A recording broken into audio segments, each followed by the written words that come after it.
وَلَنَبْلُوَنَّكُمْ بِشَيْءٍ مِّنَ الْخَوْفِ وَالْجُوعِ وَنَقْصٍ مِّنَ الْأَمْوَالِ وَالْأَنفُسِ وَالثَّمَرَاتِ وَبَشِّرِ الصَّابِرِينَ۔ فرمایا میں ضرور تمہیں آزماؤں گا، میں ضرور تمہیں آزماؤں گا، خوف دے کر، جانوں مالوں پھلوں کی کمی دے کر، اور اگر تم نے صبر کیا تو میرے محبوب انہیں جنت کی اور میری رحمت کی خوشخبری سنا دیجئے۔ اگر کوئی نیک بیمار پڑ جائے تو اس کی اللہ آزمائش فرما رہا ہوتا ہے، اس کی اللہ آزمائش کرتا ہے، اللہ تبارک و تعالیٰ اس پر فضل فرماتا ہے، اس کی آزمائش کرتا ہے۔ پھر ان مصیبتوں پر جو شخص صبر کرے، رب فرماتا ہے اگر میری رضا پہ راضی ہو گیا تو ان اللہ مع الصابرین، باقی نیکیوں پر میں ثواب دیتا ہوں، اور جو کوئی صبر کرتا ہے رب فرماتا ہے میں اس کا بن جایا کرتا ہوں، صبر کرنے والوں کے ساتھ ہو جاتا ہوں۔ اور جب اللہ آزمائش ڈالتا ہے نا تو جو کام سیدھے ہوتے ہیں وہ بھی الٹے ہونے شروع ہو جاتے ہیں۔ جب خدا کی طرف سے وَلَنَبْلُوَنَّكُمْ بِشَيْءٍ مِّنَ الْخَوْفِ وَالْجُوعِ وَنَقْصٍ مِّنَ الْأَمْوَالِ وَالْأَنفُسِ وَالثَّمَرَاتِ، جب اللہ کی طرف سے آزمائش آتی ہے، جب انسان پر اللہ کی طرف سے کوئی چیز نازل ہوتی ہے، آپ سونے کو ہاتھ رکھتے ہیں تو مٹی ہو جاتی ہے، آپ کسی طرف بھی، بہت سے دوست آ کے کہتے ہیں جی قدم آگے اٹھاتا ہوں جاتا پیچھے ہے کیا کروں، تو میں اکثر عرض کرتا ہوں کہ تھوڑے دن قدم اٹھانا ہی چھوڑ دیں، کیا کریں، بیٹھ کے اللہ اللہ کریں، صبر کریں، دعا کریں۔ کچھ وقت انسان پر ایسا ہوتا ہے تلک الایام نداولھا بین الناس، جو اللہ نے انسان کے دن بدل کے رکھنے ہوتے ہیں، کچھ وقت ایسا ہو، پھر ایک وقت آتا ہے کہ وہی انسان مٹی میں ہاتھ رکھتا ہے تو اللہ اسے سونا بنا دیتا ہے۔ رب آزمائش کرتا ہے، رب آزماتا ہے۔ جو لوگ مصیبتوں پر صبر کرتے ہیں، جو لوگ مصیبتوں پر صبر کرتے ہیں، سید عالم نور مجسم شفیع معظم صلی اللہ تعالی علیہ وسلم نے فرمایا، رب فرماتا ہے ایک بندہ اللہ کی بارگاہ میں کھڑا ہوا، قیامت کا دن ہے، فرشتے نامہ اعمال کھولنے لگے۔ اللہ نے فرمایا فرشتوں تمہیں پتہ ہے میں نے اسے دنیا میں بڑے دکھ دیے تھے، اس پر بڑی آزمائشیں آئی تھیں، اس نے زندگی بڑی تکلیف میں گزاری تھی، تمہیں خبر ہے؟ یا اللہ ہم جانتے ہیں، بڑا صابر ہے، بڑا صابر ہے، اس نے صبر کے ساتھ وقت گزارا، صبر کے ساتھ اپنے اوقات کو طے کیا۔ رب فرماتا ہے جو اتنا صبر کرے میں اس کا نامہ اعمال ٹٹولوں، اس کا نامہ اعمال کھولتے ہوئے مجھے شرم آ رہی ہے، سارا کچھ لپیٹ دو اور بغیر حساب کتاب اسے جنت میں داخل کر دو۔ یہ صبر کرنے والا ہے، یہ صبر کرنے والا ہے۔ بڑی خوبصورت حدیث، بڑی، بخاری شریف میں موجود ہے۔ بخاری شریف کی یہ حدیث ایسی ہے جسے میں جب بھی پڑھتا ہوں میں چوم لیتا ہوں۔ حدیث کیا ہے؟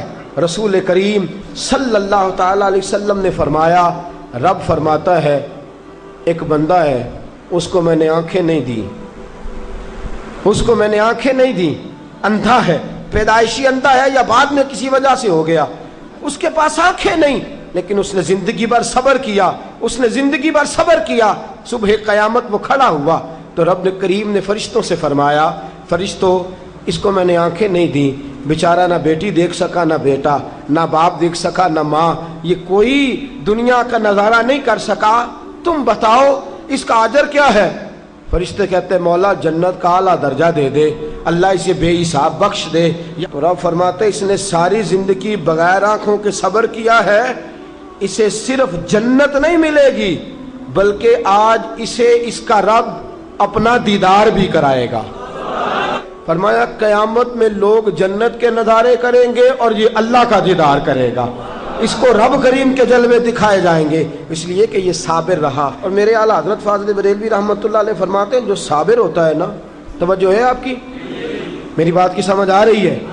اعلیٰ حضرت فرماتے ہیں بڑا قیمتی جملہ، فرماتے ہیں جو صابر ہوتا ہے وہ سکون میں ہوتا ہے۔ شیخ سعدی رحمۃ اللہ تعالیٰ علیہ کے پاس ایک شخص آیا، کہنے لگا حضرت جی دیکھیں نا میرے پاس اتنے بھی پیسے نہیں کہ میں جوتے لے سکوں، فرمایا صبر کر اللہ دے گا۔ کہنے لگا جی صبر ہی کیا ساری عمر، اس نے جوتے لینے کے برابر بھی پیسے نہیں دیے، ننگے پاؤں پھر رہا ہوں۔ شیخ سعدی رحمۃ اللہ تعالیٰ علیہ نے اس کا بازو تھاما، ایک گھر میں لے گئے، دروازے پہ دستک دی، گھر کا مالک باہر آیا، اس نے دونوں طرف بیساکھیاں پکڑی ہوئی ہیں، ٹانگیں تو ہیں پر پیر ہی کوئی نہیں۔ فرمانے لگے بتا یہ اچھا ہے کہ تو؟ کہنے لگا جی میں آپ سے بھی معافی مانگتا ہوں، اپنے رب سے بھی معافی مانگتا ہوں۔ نبی پاک صلی اللہ تعالی علیہ وسلم نے فرمایا خدا اگر تجھے مصیبت دیتا ہے نا، اور ان مصیبتوں پر جب اللہ تجھے قیامت میں اجر دے گا تو تیرا دل چاہے گا کاش سکون ہوتا ہی نہ، آزمائشیں ہی آزمائشیں ہوتی، تو وہ اجر دیکھے گا۔ وہ کسی دانشور نے کہا تھا کہ میرا باپ انتقال کر گیا، 6 مہینے گزرے تو میرا 18 سال کا بیٹا بھی انتقال کر گیا۔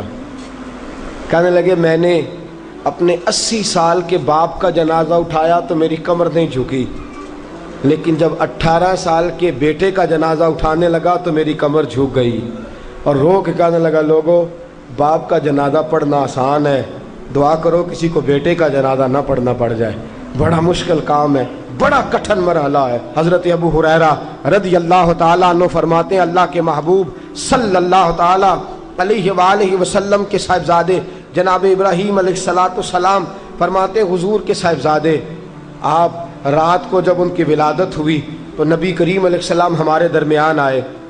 جاگیے ذرا غور فرمائیے گا بات پہ۔ سید عالم صلی اللہ علیہ وسلم تشریف لائے اور ہم نے حضور کے چہرے کو چمکتے دیکھا۔ ہم نے کہا یا رسول اللہ موڈ مبارک بڑا اچھا ہے، حضور کوئی خیر کی خبر ہے؟ فرمایا مجھے مبارک دو، اللہ نے مجھے بیٹا عطا فرمایا ہے۔ فرماتے ہیں اگلے ہی دن، ایک روایت ہے کچھ عرصے کے بعد، ایک روایت ہے اگلے ہی دن ظہر کے بعد میرے محبوب نے پیار کرنے کے لیے بیٹا اٹھایا اور صاحبزادے کی سانسیں اکھڑنے لگی۔ رسول پاک کے صاحبزادے نبی پاک کے مقدس ہاتھوں میں سانسیں اکھڑ رہی ہیں، حضور کے دستے مبارک میں صاحبزادے نے وصال کر دیا۔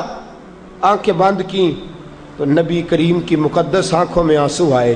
رات خوشی تھی، رات حضور مبارکیں وصول کر رہے تھے، رات مسکرا رہے تھے، ایک ہی تو رات گزری ہے، 24 ہی تو گھنٹے ہوئے ہیں، آنکھوں میں آنسو بھر آئے ہیں۔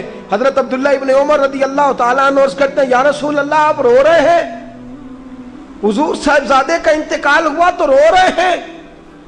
نبی رحمت صلی اللہ تعالیٰ علیہ وسلم نے فرمایا عبداللہ دل میرا غمزدہ ہے، آنکھوں میں آنسو ہیں، پر میں اپنی زبان سے وہی جملے کہوں گا جس سے میرا اللہ راضی ہوگا، میں کوئی بے صبری والی بات نہیں کروں گا۔ اور یاد رکھیے مصیبتیں اللہ کے پیاروں پر آتی ہیں۔ 500 سال فرعون نے دعویٰ خدائی کیا ہے معاذ اللہ، 300 سال فرعون کا حال یہ تھا کہ ننگے پاؤں کانٹوں پہ چلتا تھا اور اس کے پیر میں کانٹا بھی نہیں چبھتا تھا۔